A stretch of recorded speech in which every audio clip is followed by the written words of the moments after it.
The Xiaomi 14T Pro has arrived exactly 1 year after its predecessor, and there are quite a few things that have changed. In the box, you'll find the device itself, a rubber black case, and a charging cable. But the first noticeable change is that there is no longer a charging block bundled in. I don't have the global price list at the time of making this video, but leaks suggest that the price has jumped up by around 50 euros, which points to a starting price of around 850 euros. Other than the price change, they have also scrapped the 8GB RAM variant, so you'll be getting 12 gigs of RAM paired alongside either 256 gigs, 512 gigs, or 1 terabyte of storage. That slight price increase is more than welcome since there are quite a few upgrades. And with that, we're going to be doing this review a little differently to what we usually do, mainly focusing on all the changes. First up, we have design, and with that, a few new color options. There's Titan Black, Titan Blue, and Titan Grey. I have the Titan Grey variant, and I'm just glad they didn't call it Titanium Grey, because while the color is inspired by titanium, that's not what's used. Instead, the side rails are made from high-strength aluminum, which is actually a huge upgrade since the 13T Pro had plastic frames. The frames are now more flat, they have a matte finish, and the device is slightly thinner. The power button now has a texture to it, which makes it easier to find. Unlike previous T-series phones, the flat frames are the same all around the phone, and while the corners are a bit rounded, they're not quite as rounded as what you'd see on the latest Pixels and iPhones. It honestly just feels more solid in the hand now, and it feels just as premium as what you'd expect from an iPhone or a Pixel. It's just a lot more comfortable to hold since there are slight curves on its edges, which are now more subtle and are the same all around, instead of just the sides matching each other. The camera module has also changed to look more similar to the rest of the Xiaomi 14 lineup, and the camera island matches the color of the glass backplate, but the glass used on the back isn't specified. The front is still protected by Gorilla Glass 5. I would have liked to have seen Gorilla Glass Victus here. We still have an IP68 water certification on this guy, but it's now even more waterproof since it can now be submerged 2 meters deep instead of the usual 1.5 meters for 30 minutes. The fingerprint scanner is still optical, but the bezels are now a lot, and I mean a lot thinner. The chin is almost the same thickness as the sides and top bezels. The screen is pretty much the same. It's still a 6.67-inch AMOLED display with the same resolution and the same 144Hz refresh rate. But unfortunately, there is still no LTPO technology in this guy. However, they are now using the new C8 Plus panel material. Touch sampling rates has jumped up to 2160Hz, which is just ridiculous. PWM dimming has increased to 3840Hz, so it's now more easy on the eyes. High brightness mode is 1600 nits, and peak brightness now sits at 4000 nits, which is actually higher than the Xiaomi 14 Ultra. The 14T Pro now ships with HyperOS out the box, which is skinned over Android 14, unlike last year's model, which shipped with MIUI 14. HyperOS is getting better, and it feels more optimized the more I use it. We still have large folders, and all of Google's apps are pre-installed. Xiaomi have now been working closer with Google, so Gemini is now standard, and there are a lot more AI features on the way, such as Circle to Search. Software updates are not groundbreaking, but we should still see 4 years of major updates and 5 years of security updates. The battery capacity is still 5000 mAh, and wired charging is still 120 watts, which is still very fast, don't get me wrong. But the most important thing this year is that for the first time ever in a top tier T-series device, there is now wireless charging. And not just any wireless charging, we have 50-watt wireless charging in this guy, which is a really big deal for fans of the series.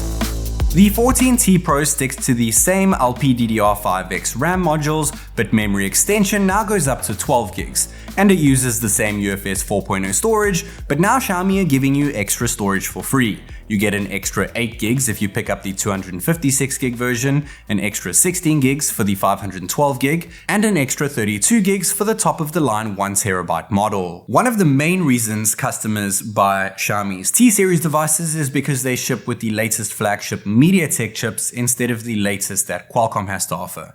And the 14T Pro ships with the brand new Dimensity 9300 Plus CPU. Just like with the regular 9300 chip, there are no efficiency cores here. Instead, we get 4 main cores and 4 performance cores. This Plus variant is only different in one of its main cores, which now sits at 3.4 GHz instead of 3.25 GHz. so you'll be getting similar performance to the Dimensity 9300 and the Snapdragon 8 Gen 3. But based on my recent battery drain test videos, the latest MediaTek chipsets have become more efficient than the latest from what Qualcomm has to offer. So stay tuned for my upcoming battery drain test, which will definitely include the 14T Pro. The Dimensity 9300 Plus is no doubt a big upgrade compared to the 9200 Plus we saw in the 13T Pro.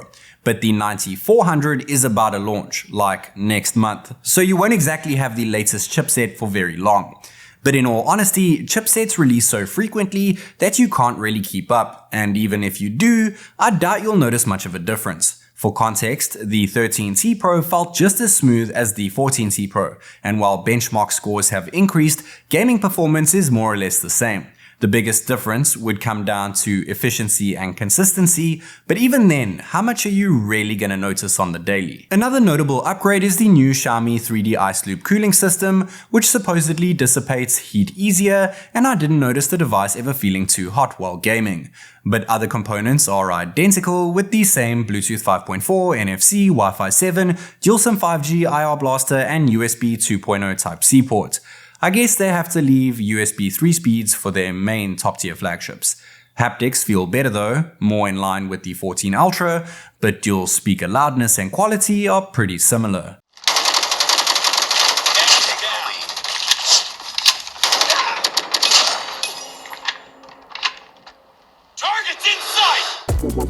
So we've covered pretty much everything except for the cameras. And cameras is pretty much the main reason why anyone actually upgrades their phone. Right? Well, the good news is that Xiaomi have actually stepped up their camera game with the 14T Pro. A very welcomed surprise is an upgraded 32 megapixel selfie camera. Its field of view isn't as wide as before, but image quality is much better and edge detection is fantastic. It's decent at taking selfies at night too, though you're going to want to use the flash for more detail. What's up guys, this is TechNick recording a 4K 30fps selfie video on the brand new Xiaomi 14T Pro, which is actually a pretty big deal considering the 13T Pro was limited to full HD resolution, though you can still record full HD at 60 fps using this device. Unfortunately, 4K video is capped at 30 fps, and just to let you guys know, it is a very windy day here in case the microphone sounds a bit funny. Nevertheless, let me know your thoughts on the video and microphone quality. Having 4K selfie video on the 14T Pro is a big deal, even if it's capped at 30 fps, but unfortunately bokeh video is still limited to 1080p, and even though selfie video at night is not groundbreaking, it still seems to be a bit better than what we've seen in the past. The selfie camera isn't the only thing that's been upgraded. Xiaomi is still working closely with Leica, and this time they've added quite a few new modes to the 14T Pro. As introduced with the 13T Pro, the 14T Pro still offers different Leica modes. Vibrant is more vivid and honestly just looks more pleasing, while Authentic gives you a more organic image. Vibrant really makes colors pop though, and is probably what most users would stick to. Unlike the 13T Pro, the 14T Pro adds some 14 Ultra features like Leica Portrait and Master Portrait. Leica Portrait gives you that more gloomy DSLR look, but I prefer Master Portrait for a brighter, more rounded finish. Also like the 14 Ultra, there is now a Master Cinema mode, which allows for 10-bit Rec 2020 video, though its bokeh mode is limited to full HD resolution. There's also HDR10 Plus video when using the main camera, and the telephoto camera produces some incredible close-up video. The main camera has seen a rather large upgrade, as it now uses the exact same camera we saw on the flagship Xiaomi 14. That being a 50 megapixel Light Fusion 900 camera with a large 1 inch size sensor and a wide f1.6 aperture. You can still take native megapixel photos, but bin down images are more balanced, and things come out with plenty detail when zooming in by 2 times with the main camera. Due to its larger aperture, light intake has improved when taking snaps at night, but light noise handling still needs some work. 960 fps slow motion video is still around, but it's still limited to the main camera. And steady video is also here to stay, but it still crops in and it's still limited to full HD resolution. Thankfully, the sensor doesn't really need it, as it's more than stable when shooting 4K 60 fps regular video and is surprisingly stable when recording 8K video too. Again, only the main camera can shoot videos in 8K. Recording in 8K at night isn't quite as bright as filming in 4K, but things are more detailed with less grain, We still have 4K night mode video, and while it certainly brightens things up, it sacrifices a bit of detail. It's not the best main camera in the world, but it's most likely the best in this price range, and I could probably say the same about the new telephoto camera, which has thankfully also been upgraded. It's now a 1 in 2.76 inch sized 50 megapixel ISOCELL J-in-1 sensor with the same f1.9 aperture, but it now has a further 2.6 times optical zoom range. Native snaps aren't quite as good as bin shots, but overall this telephoto camera is a lot more capable than last year's. 5 times zoom is now more detailed, and while further zoom ranges tend to struggle a bit, you can still zoom up to 30 times, which is a lot further than last year's 20 times range. This new sensor keeps things brighter at night, and light noise handling is superb, especially at 5 times. I was also quite impressed with 10 and 30 times digital zoom shots at night. The telephoto takes some pleasing video too, maxing out at 4K 60 FPS, producing a very smooth, stable and detailed video. But things aren't quite as smooth at night, and light noise isn't handled the best when recording video with the telephoto camera. It would have been nice to have seen the Xiaomi 14's floating telephoto here, but all in all, the 14T Pro's new telephoto sensor is streaks better than the one that we saw in the 13T Pro. Unfortunately, the ultra-wide camera hasn't changed at all. It's still the same 12 megapixel shooter with a 15mm focal length offering a 120-degree field of view. It's not as classy as the 50 megapixel ultra-wide cameras we see on the other Xiaomi 14 series devices, but it still gets the job done rather well during the day. At night, however, it drops the ball in terms of detail and light noise handling. Just like with the main camera, the ultra-wide also offers a steady video mode option, but it also crops in and it's also limited to 1080p 30 FPS.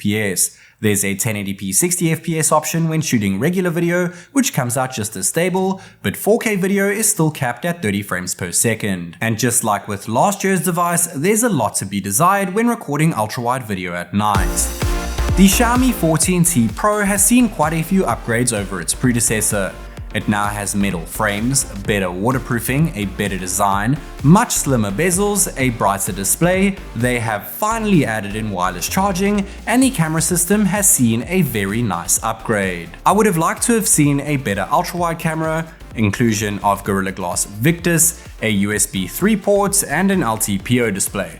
But honestly, if they included all the flagship features that we see in the more expensive Xiaomi 14 series devices, then there would be no need to release a T series device at all.